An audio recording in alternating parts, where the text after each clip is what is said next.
بیان کرنے کی توفیق عطا فرمائے اور اس کے بعد ہم سب کو عمل کی توفیق عطا فرمائے۔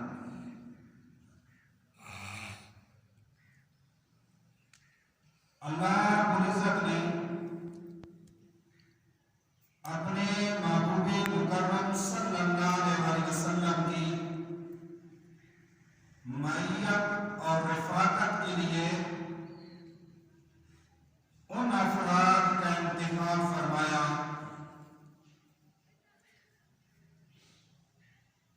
جو اس کی نظر میں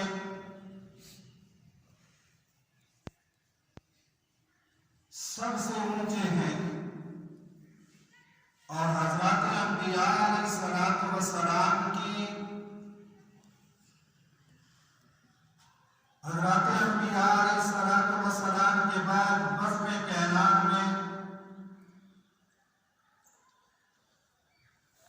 سب سے افضل اور اعلیٰ تھے۔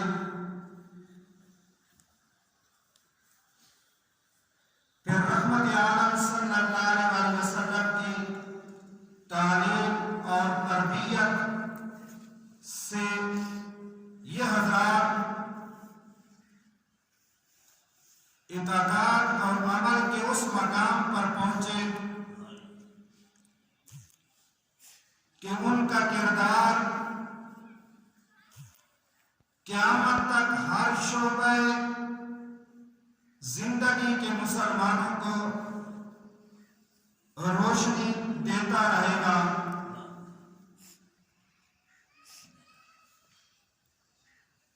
اصحاب رسول کا شرف، اصحاب رسول کی شان، صحابہ کا مقام، صحابہ کی عزت، صحابہ کی بلندیاں، رحمت عالم صلی اللہ علیہ وسلم کی صحبت اور نسبت سے ہیں۔ جسے جتنا قرب ملا وہ اتنی ہی بلندی پر پہنچا، اور جس نے جتنا قرب اور جتنی تربیت پائی وہ اتنا ہی روشن ستارہ بنا۔ رحمت عالم صلی اللہ علیہ وسلم کے سب سے زیادہ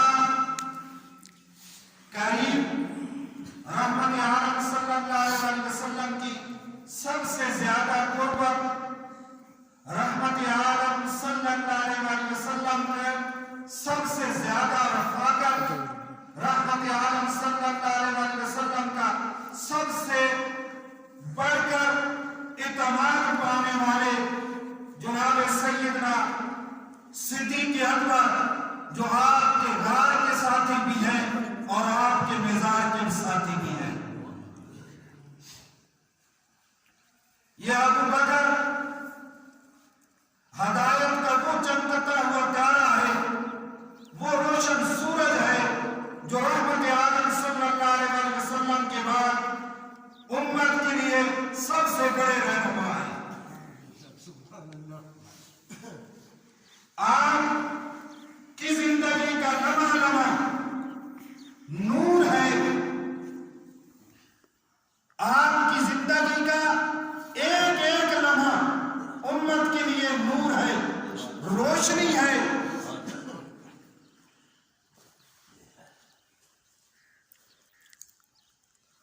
اور بالخصوص رحمت عالم صلی اللہ علیہ وسلم کے وصال اقدس کے بعد جب آپ خلیفۃ الرسول بنے، خلافت کے منصب پہ آئے، تو آپ کی امت کے اوپر اتنے احسانات ہیں کہ پوری امت ایک جگہ کے اوپر اکٹھی ہو کر، پوری امت اکٹھی ہو کر اگر ان احسانوں کا بدلہ چکانا چاہے تو کسی ایک احسان کا بدلہ بھی نہیں چکا سکتی۔ سبحان اللہ۔ رحمت عالم صلی اللہ علیہ وسلم کے وصال اقدس کے بعد اصحاب پیغمبر رسول اللہ صلی اللہ علیہ وسلم کی صحابہ کی جو کیفیت تھی وہ بیان نہیں کی جا سکتی ہے۔ وہ وہ جس محبوب صلی اللہ علیہ وسلم کے دیدار کے لیے زندگیاں چاہتے تھے، جس محبوب کی دیدار کے لیے، جس محبوب کی زیارت کے لیے وہ اپنی آنکھوں کے اندر روشنیاں چاہتے تھے، جس محبوب کی پھولوں کے رسوں سے اور شہد کی مٹھاس سے زیادہ میٹھی باتیں سماعت کرنے کے لیے اپنے کانوں کے اندر سماعت چاہتے تھے، جو زندگیاں ہی اسی لیے چاہتے تھے کہ مصطفیٰ علیہ السلام کی زیارت کریں گے۔ جب آپ کا وصال ہوا تو ان کے دلوں کے اوپر جو بیتی ہے، جو ان کے دلوں کے اوپر گزری ہے، وہ بیان نہیں کی جا سکتی ہے۔ وہ جو حالت ان کی تھی اس کا اندازہ نہیں کیا جا سکتا ہے۔ حالانکہ سیدنا عمر فاروق جیسا دلیر آدمی، بہادر آدمی،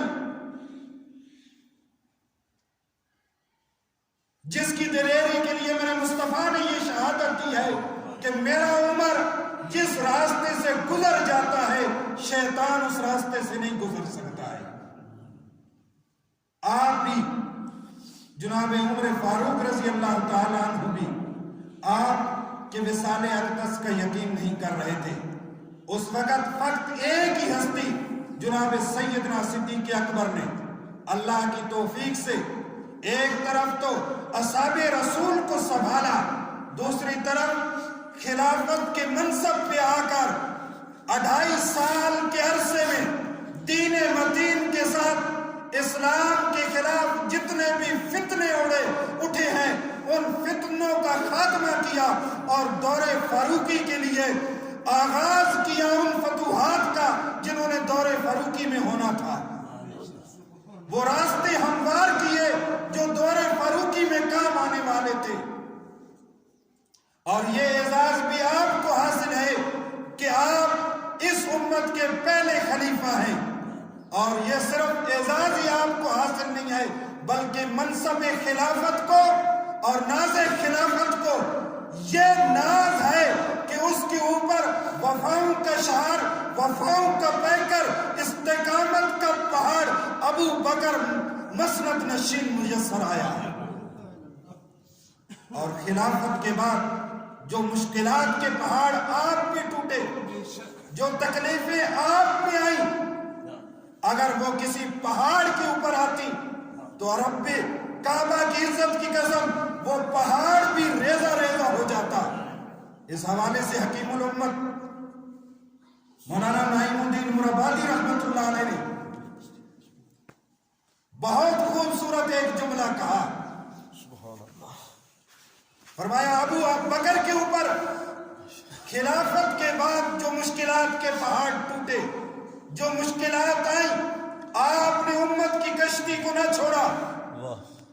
ان مشکلات کے باوجود اگر وہ پہاڑوں پہ پڑتی تو پہاڑ ریزہ ریزہ ہو جاتے، آپ نے ان کی پرواہ کی ہوئی ہے، پوری امت کی کشتی کو ایک کنارے پہ لگایا۔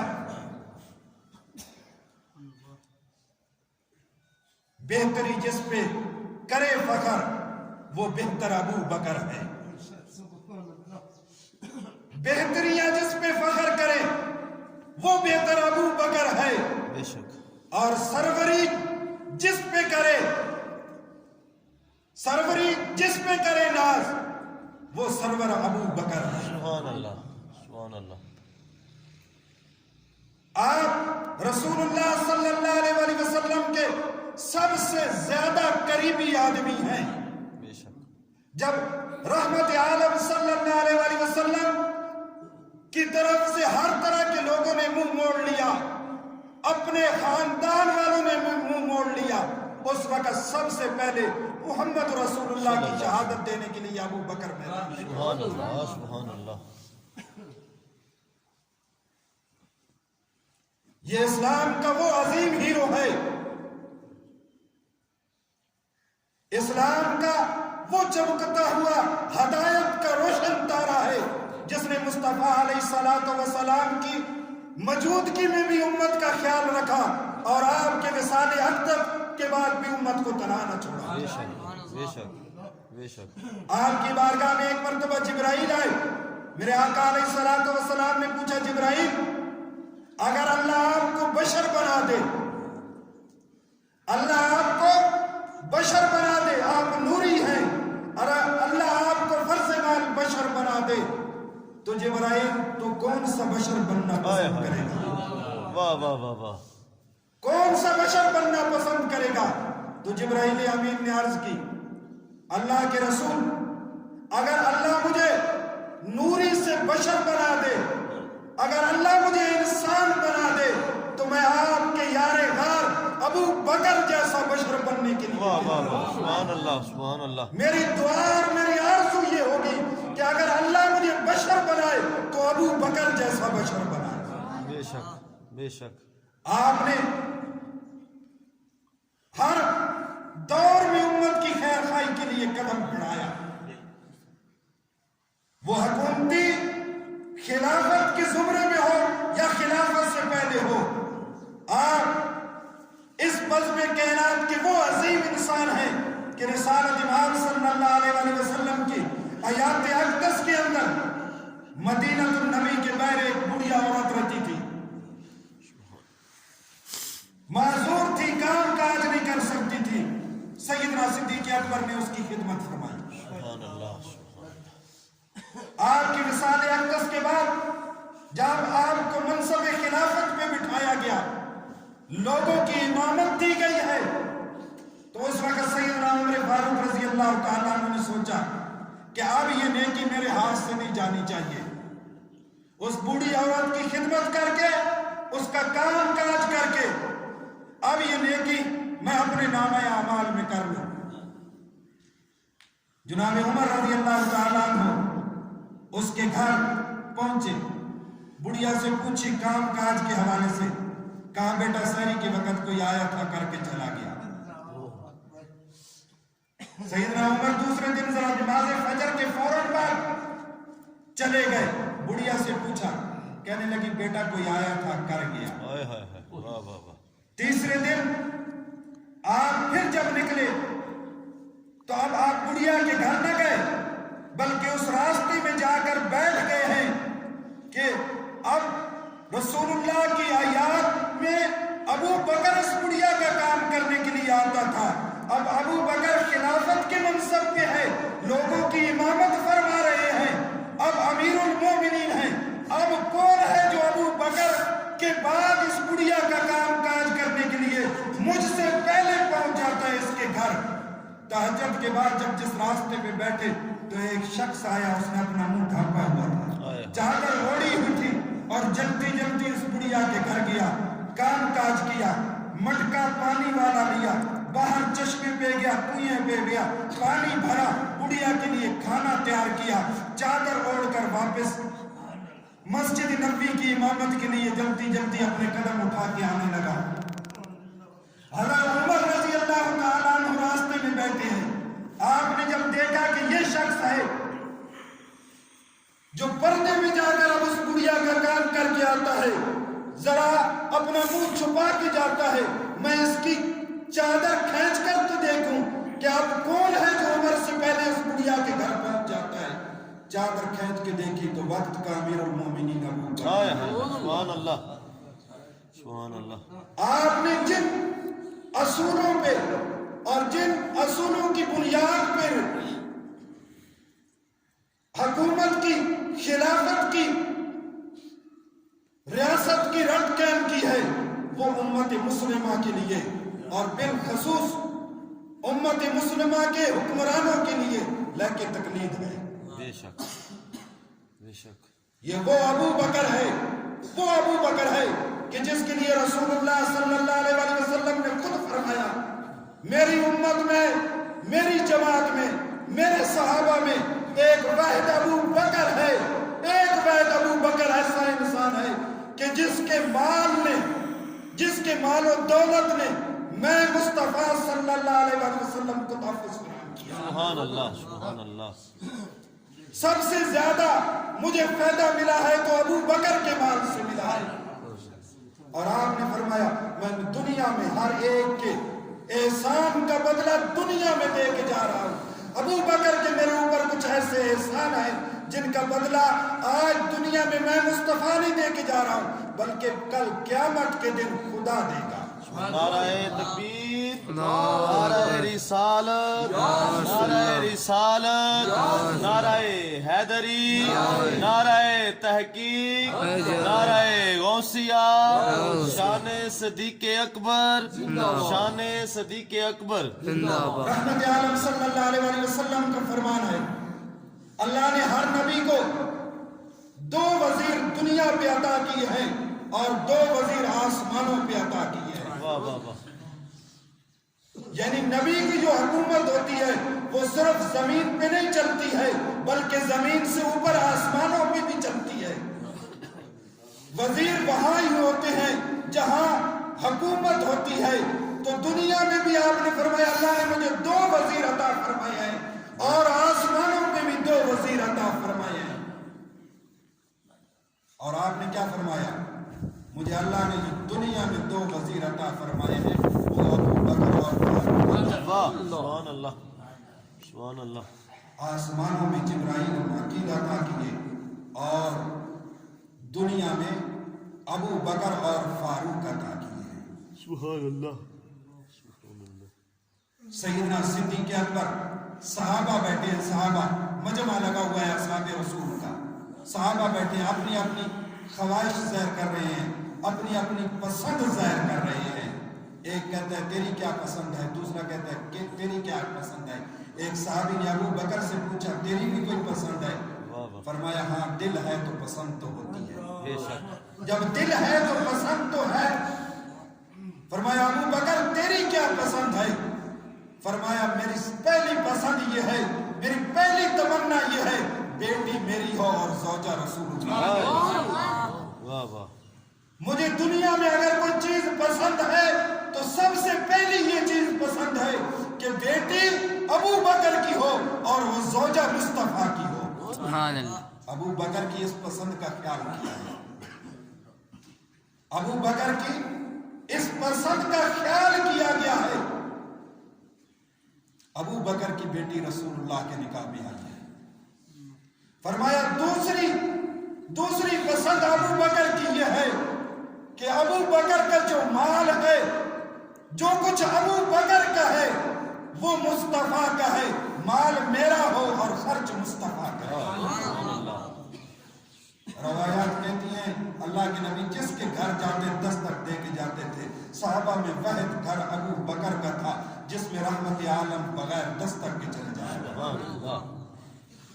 صحابہ میں سے جس سے مال لیا جاتا پوچھ کے لیا جاتا، اگرچہ میدان جہاد کے لیے کیوں نہ ہوتا، لیکن واحد ابو بکر کا مال ہے جسے رسول اللہ نے کبھی نہیں پوچھا. جس کام کے لیے خرچ کرنا ہوتا تھا امت کی بھلائی کے لیے اس کام میں بغیر پوچھے خرچ فرما دیا. فرمایا میری دوسری خواہش یہ ہے کہ مال ابو بکر کا ہو اور اختیار مصطفیٰ کا ہو. فرمایا تیسری پسند ابو بکر کی یہ ہے کہ آنکھیں ابو بکر کی ہوں اور چہرہ مصطفیٰ کا ہو. میری تیسری پسند یہ ہے کہ ابو بکر چاہتا ہے وہ ہر وقت مصطفیٰ علیہ السلام کی چہرے کی زیارت کرتا رہے. اور اللہ نے اس کا بھی بھرم رکھا ہے. جب ہجرت کی رات آئی غار کی 3 راتوں میں مصطفیٰ علیہ السلام کا چہرہ ابو بکر کی گود میں تھا اور ابو بکر کی نظریں مصطفیٰ کے چہرے میں تھی. یہ اعزاز اور یہ مقام صرف ابو بکر رضی اللہ تعالیٰ عنہ کو ملا. اللہ تعالیٰ آپ کی سیرت، آپ کی کردار سے ہمیں آپ وہ عظیم صحابی ہیں جنہوں نے رحمت عالم صلی اللہ علیہ وسلم کا ہر وقت میں ساتھ دیا، ہر دور میں ساتھ دیا. اللہ تعالیٰ ہم سب کو آپ کی سیرت پہ عمل کرنے کی توفیق عطا فرمائے. وما توفیقی الا باللہ.